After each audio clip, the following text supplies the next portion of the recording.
আজকের ভিডিওতে আমরা বলবো যে মৃত্যুর পর আত্মা কোথায় যায় এবং তার সাথে ঠিক কি কি ঘটনা ঘটে সেই সম্পর্কে একটি বিস্ময়কর ঘটনা, যা শুনে আপনার মন ছুঁয়ে যাবে ইনশাআল্লাহ। তাই ভিডিওটি একবারে শেষ পর্যন্ত দেখবেন। একদিন নবী করিম রাসূল সাল্লাল্লাহু আলাইহি ওয়াসাল্লামের একজন সাহাবী মারা গেলেন। রাসূল পাক সাল্লাল্লাহু আলাইহি ওয়াসাল্লাম ওনার জানাজা পড়ালেন। তারপর একদল সাহাবী মৃতদেহ কবর দেওয়ার জন্যে কবরস্থানে নিয়ে আসলেন। সবার সাথে আমাদের নবী রাসূল সাল্লাল্লাহু আলাইহি ওয়াসাল্লাম হেঁটে হেঁটে আসলেন। কবরস্থানে এসে দুইজন সাহাবী কবর খুঁড়তে শুরু করলেন।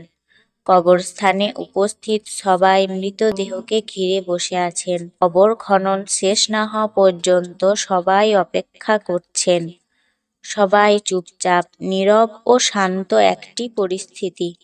নবীজি গভীর মনোযোগ দিয়ে কবর খোঁড়া দেখছিলেন। একটু পর তিনি সবার দিকে তাকিয়ে জিজ্ঞেস করলেন, তোমরা কি জানো মানুষ মারা যাওয়ার পর তার আত্মার কি হয়? সবাই খুব আগ্রহ নিয়ে নবীজিকে বললেন, ইয়া রাসূলুল্লাহ, আমাদেরকে বলুন। সাহাবীদের কথা শুনে নবীজি একটু চুপ করে থাকলেন। সবাই ওনার কাছে এসে ঘিরে বসলেন। মৃত্যুর পর কি হয় এই তথ্য তাদের জানা ছিল না। আজ সেটা নবীজির মুখে শুনবেন। কত বড় সৌভাগ্য! তাই শোনার জন্য সবাই অধীর আগ্রহে নবীর কাছে এসে বসলেন। তিনি একবার কবরের দিকে তাকিয়ে মাথাটা তুলে আকাশের দিকে তাকালেন। তারপর তিনি গল্পের মতো করে বলতে শুরু করলেন। তিনি বললেন, শোনো, মানুষ যখন একেবারেই মৃত্যু শয্যায়, তখন সে মৃত্যুর ফেরেশতাকে দেখে ভয় পেয়ে যায়। কিন্তু যে বিশ্বাসী ও ভালো মানুষ, তাকে ফেরেশতা হাসি মুখে সালাম দেন, তাকে অভয় দেন এবং মাথার পাশে এসে ধীরে ও যত্ন করে বসেন।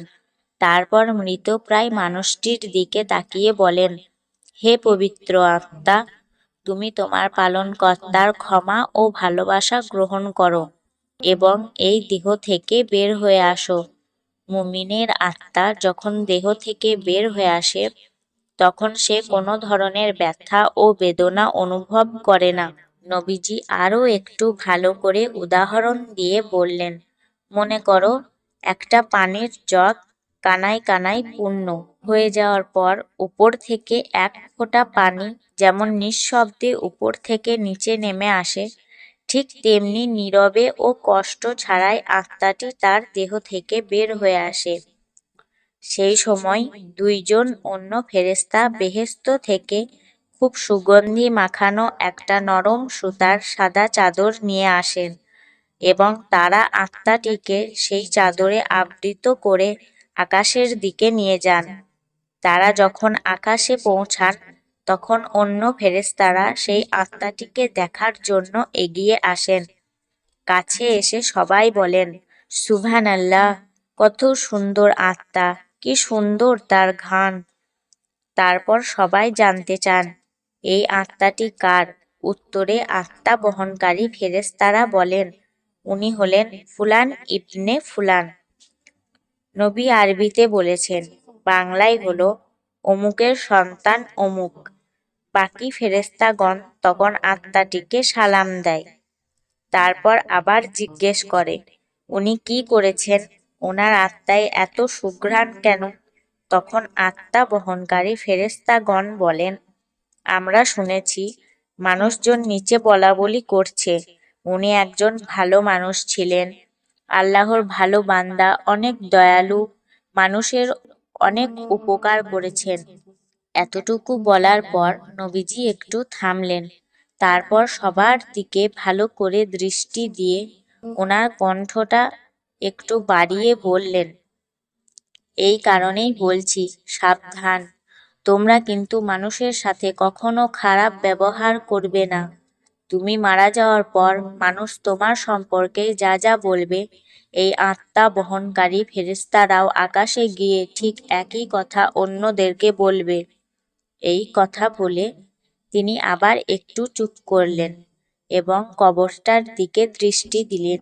এরপর আবার বলতে শুরু করলেন, এই সময় মানুষ যখন পৃথিবীতে মৃতদেহকে কবর দেওয়ার জন্য গোসল দিয়ে প্রস্তুত করবে, তখন আল্লাহ তাআলা আত্মা বহনকারী ফেরেশতাদেরকে বলবেন, যাও, এখন তোমরা আবার এই আত্মাটিকে তার শরীরে দিয়ে আসো। মানুষকে আমি মাটি থেকে বানিয়েছি, তাই মাটির দেহেই তার আত্মাকে আবার রেখে আসো।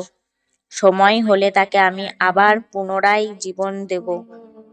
তারপর মৃতদেহকে কবরে রেখে যাওয়ার পর দুইজন ফেরেশতা আসবেন। তাদের নাম মুনকার ও নাকির। তারা মৃতের সৃষ্টিকর্তা, তার ধর্ম ও নবী সম্পর্কে জিজ্ঞেস করবেন। মুনকার ও নাকির চলে যাওয়ার পর আত্মাটি আবার অন্ধকার কবরে একাকী হয়ে যাবে। সে এক ধরনের অজানা আশঙ্কায় অপেক্ষা করবে, কোথায় আছে, কি করবে। এক অনিশ্চয়তা এসে তাকে ঘিরে ধরবে। এমন সময় সে দেখবে খুব সুন্দর একজন তার কবরে তার সাথে দেখা করতে এসেছেন। তাকে দেখার পর আত্মাটি ভীষণ মুগ্ধ হবে। এত মায়াবী ও সুন্দর তার চেহারা, সে জীবনে কোনো দিন দেখেনি। তখন আত্মাটি তাকে দেখে জিজ্ঞেস করবে, তুমি কে? সেই লোকটি বলবে, আমি তোমার জন্য অনেক বড় সুসংবাদ নিয়ে এসেছি। তুমি পরীক্ষায় উত্তীর্ণ হয়েছ। তোমার জন্য আল্লাহ তাআলা জান্নাতের ব্যবস্থা করেছেন। তুমি কি সেটা একটু দেখতে চাও?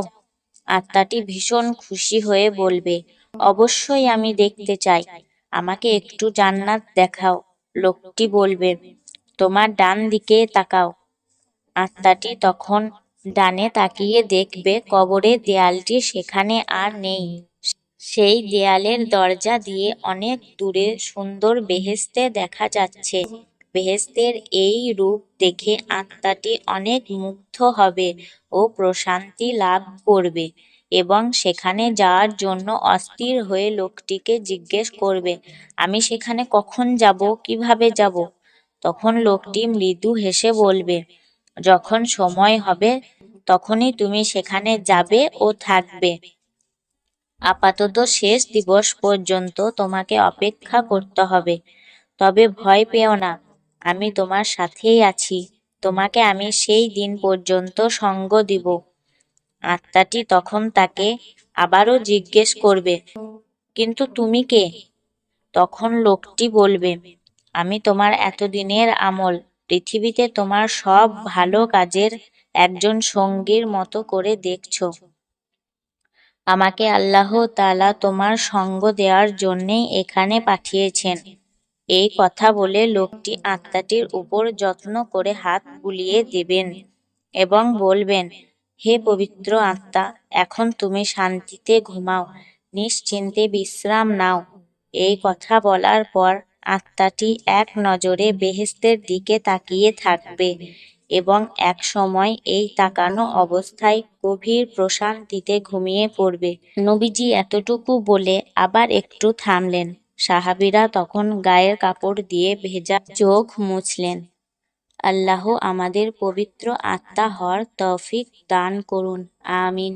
প্রিয় বন্ধুরা, কেমন লাগলো আমাদের আজকের এই ঘটনাটি? কমেন্ট করে অবশ্যই জানাবেন। আজ তাহলে এই পর্যন্তই। আপনারা ভালো থাকবেন, সুস্থ থাকবেন। আল্লাহ হাফিজ।